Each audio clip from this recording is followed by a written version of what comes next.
Isang daga ang nakatuwa ang maglaro sa ibabaw ng isang natutulog na tigre. Kanyang inaakyat ang likuran ng tigre at pagdating sa itaas ay nagpapadaos-dos siya pa ibaba. Sa katuwaan ay di niya napansin na nagising ang tigre, dinakma ng tigre ang daga at hinawakan sa buntot na worry bagang balak siyang isubo at kainin. Natapot at nagmakaawa ang daga. Ipagpaumanin mo, kaibigan. Hindi ko sinasadyang gambling ka sa pagtulog mo. Wala akong masamang hangarin. Nakatuwaan ko lang na maglaro sa iyong likuran. Huwag mo akong kainin. Sabi ng daga. Nabakas ng tigre sa mukha ng daga ang tunay na pagmamakaawa.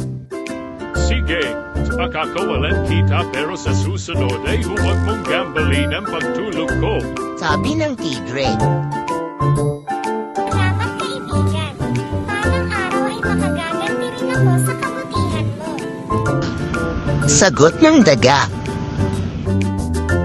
Lumipas ang maraming araw at minsan sa pamamasyal ng daga sa kagubatan ay kanyang napansin ang isang lambat na nakabitin sa puno.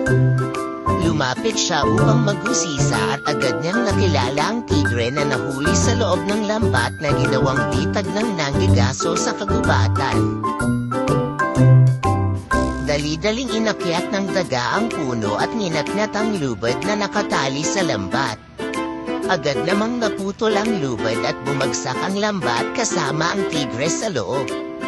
Mabilis na bumaba ang daga at tinulungan ang tigre na nakawala sa lambat.